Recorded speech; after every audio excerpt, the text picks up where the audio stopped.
ആറ്റുകാലമ്മയ്ക്ക് വഴിപാടായി കഴിച്ച പൊങ്കാലകളൊക്കെ തന്നെ ഇപ്പോൾ അടുപ്പിൽ വെന്തിരിക്കുകയാണ്. വെന്ത പൊങ്കാലക്കലങ്ങൾ വാഴയില കൊണ്ട് കെട്ടിയടച്ച പ്രസാദ സമയത്തിന്റെ അറിയിപ്പും കാത്ത് ഭക്തർ പൊരിവെലുത്തിരിക്കുന്ന ഒരു കാഴ്ചയാണ് നാം ഇപ്പോൾ കണ്ടുകൊണ്ടിരിക്കുന്നത്. ക്ഷേത്ര ശ്രീകോവിൽ നിന്ന് പകർന്നെടുത്ത അഗ്നി തിരുമുമ്പിൽ തയ്യാറാക്കിയ ഭണ്ഡാര അടുപ്പിലേക്ക് മേൽശാന്തി തെളിയിച്ചതോടെയാണ് പൊങ്കാലയ്ക്ക് തുടക്കമായത്. ആറ്റുകാൽ പൊങ്കാലയോടനുബന്ധിച്ച് സുരക്ഷയ്ക്ക് ജില്ലയിലുടനീളം 4000 പോലീസുകാരെ അടക്കം വിന്യസിച്ചിരിക്കുകയാണ്. നഗരം 4 സോണുകളായും 13 ഡിവിഷനുകളായും 29 സെക്ടറുകളായി തിരിച്ചാണ് ക്രമീകരണങ്ങളൊക്കെ ഇപ്പോൾ നടത്തിയിരിക്കുന്നത്. സിറ്റി പോലീസ് കമ്മീഷണർ കെ കാർത്തികേയന്റെ നേതൃത്വത്തിലാണ് സുരക്ഷാ ക്രമീകരണങ്ങളടക്കം വിന്യസിച്ചിരിക്കുന്നത്. കൺട്രോൾ റൂം വഴിയാണ് ഏകോപനമടക്കം നടത്തുന്നത്. അതുമാത്രമല്ല, ആറ്റുകാൽ പൊങ്കാലയുടെ പശ്ചാത്തലത്തിൽ തിരുവനന്തപുരം ജില്ലാ മെഡിക്കൽ ഓഫീസറുടെ നേതൃത്വത്തിൽ ക്രമീകരണങ്ങളൊക്കെ സജ്ജമാക്കിയിരിക്കുന്നു. 10 പോയിന്റുകളിൽ മെഡിക്കൽ ടീമും ആംബുലൻസുകളും ഒക്കെ സജ്ജമാക്കിയിട്ടുണ്ട്. ആറ്റുകാൽ ക്ഷേത്രത്തിൽ ഇത്തവണ മുൻ വർഷങ്ങളെ അപേക്ഷിച്ചാണ് വന്നിരിക്കുന്നത്. ഇക്കഴിഞ്ഞ ദിവസം ദേവീ ദർശനത്തിന് 6 മണിക്കൂറോളം നീണ്ട ക്യൂ ആയിരുന്നു എന്നും വിവരങ്ങളുണ്ട്. രാവിലെ മുതൽ ദർശനത്തിന് കിലോമീറ്ററുകളോളമായിരുന്നു നീണ്ട നിര തന്നെ കാണപ്പെട്ടത്. അത് മാത്രമല്ല, പൊങ്കാല കഴിഞ്ഞ് മടങ്ങുന്നവർക്കായി അധിക ട്രെയിൻ സർവീസും അതുപോലെ തന്നെ KSRTCയുടെ പ്രത്യേക സർവീസുകളടക്കം ഏർപ്പെടുത്തിയിരിക്കുന്നു. ഗതാഗത നിയന്ത്രണങ്ങളും സുരക്ഷാ ക്രമീകരണങ്ങളും നഗരത്തിൽ ശക്തമാക്കിയിരിക്കുകയാണ്. ഇന്ന് ജില്ലയിൽ തന്നെ പ്രാദേശിക അവധിയടക്കം പ്രഖ്യാപിച്ചിരുന്നു.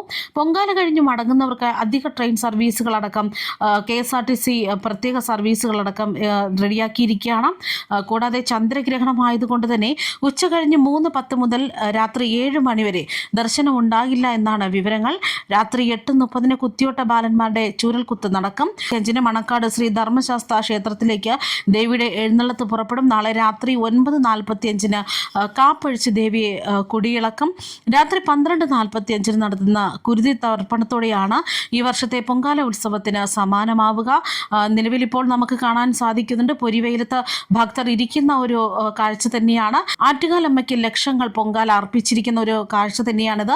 ഉച്ചയ്ക്ക് 2:15 പൊങ്കാലയിൽ തീർത്ഥം തളിച്ചതോടെയായിരിക്കും ഭക്തർ വീടുകളിലേക്ക് തിരികെ മടങ്ങുക. കുംഭമാസത്തിലെ പൂരനാളിൽ അനുഷ്ഠിക്കുന്ന ആറ്റുകാൽ പൊങ്കാല വഴിപാടുകൾ പല ഉദ്ദേശശുദ്ധിയോടെ തന്നെയാണ് ഭക്തർ സമർപ്പിക്കുന്നത്. ഐശ്വര്യത്തിനും സമൃദ്ധിക്കും രോഗദുരിതങ്ങൾ ഒഴിയാനും ആയുരാരോഗ്യത്തിനും ശത്രു ദുരിതങ്ങൾക്കും ഇങ്ങനെ പല കാര്യങ്ങൾക്കുമായിട്ടാണ് പൊങ്കാല സമർപ്പിക്കുന്നത്. പൊങ്കാല സമർപ്പിക്കുമ്പോൾ തിളച്ചു തൂവുന്നത് വഴി വഴിപാട് പൂർണ്ണമാവുകയാണ് ചെയ്യുന്നത്. തിളച്ചു തൂവുന്നതാണ് ഭക്തിക്കുള്ള അർപ്പണമായി തന്നെ കാണുന്നത്.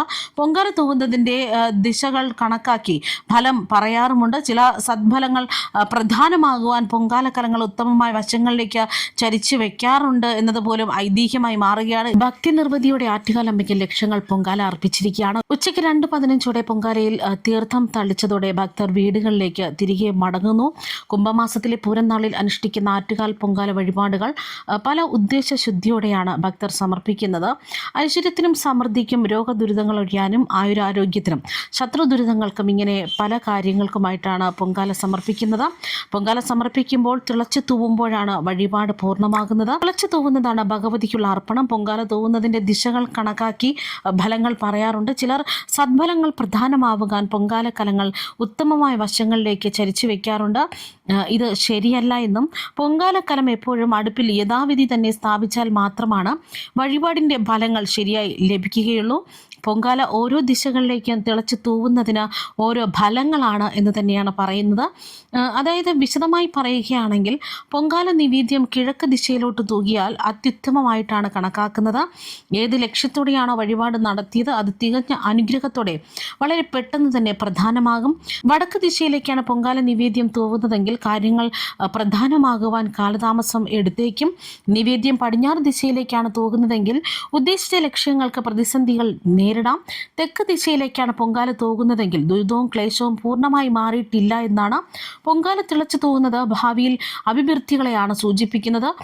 അതുപ്രകാരം കിഴക്ക് ദിശ അത്യുത്തമവും, വടക്ക് ദിശ മധ്യമവും, പടിഞ്ഞാറ് ദിശ അല്പം ദുരിതങ്ങളും, തെക്ക് ദിശ അധമവുമായി തന്നെ കണക്കാക്കുന്നു. അതുപോലെ തന്നെ പൊങ്കാലയിടുന്ന ദിശയ്ക്കും പ്രാധാന്യമുണ്ട്. ഭവനങ്ങളിൽ പൊങ്കാലയിടുന്നവർ അടുപ്പ് കിഴക്ക് ദിശയിലൊക്കെ ഒരുക്കുന്നത് ഉത്തമമെന്ന് തന്നെയാണ് പറയപ്പെടുന്നത്. ഇത് ഐശ്വര്യവും സമൃദ്ധിയും ഒക്കെ പ്രദാനം ചെയ്യും. പടിഞ്ഞാറ് ദിശയിലും പൊങ്കാല അടുപ്പ് ഒരുക്കുന്നു. വടക്ക് ദിശയിലും നല്ലതാണ്. തെക്ക് ദിശയിൽ പൊങ്കാലയിടുന്നത് നല്ലതല്ല. ഇത് ഭവനങ്ങൾ പൊങ്കാലയിടുന്നവരാണ് ശ്രദ്ധിക്കേണ്ടത്. മറ്റിടങ്ങൾ പൊങ്കാലയിടുന്നവർ പരിസരം ശുദ്ധിയാക്കി ഭക്തി പുരസ്കരം വഴിപാട് സമർപ്പിക്കുകയാണ് ചെയ്യേണ്ടത്.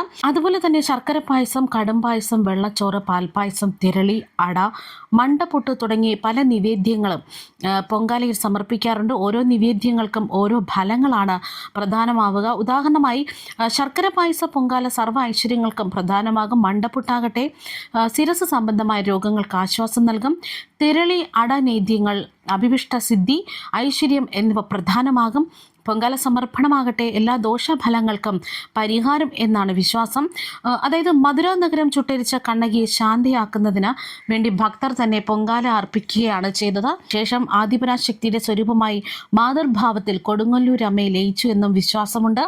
ആറ്റുകാൽ ഭഗവതി കണ്ണകി ദേവിയുടെ മാതൃഭാവമാണ് എന്ന് തന്നെയാണ് വിശ്വാസം.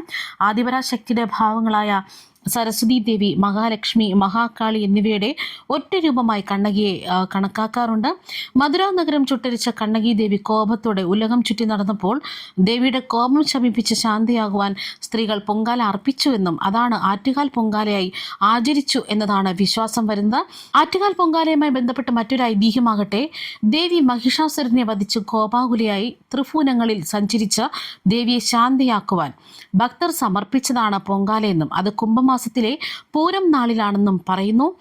കൂടാതെ സേവാഭാരതി 73 സേവന കേന്ദ്രങ്ങൾ നഗരത്തിൽ സജ്ജീകരിച്ചിരിക്കുകയാണ്. മെഡിക്കൽ ആംബുലൻസ് സേവനങ്ങളും ഭക്ഷണവും സേവന കേന്ദ്രം വഴി ലഭ്യമാക്കുന്നുണ്ട്.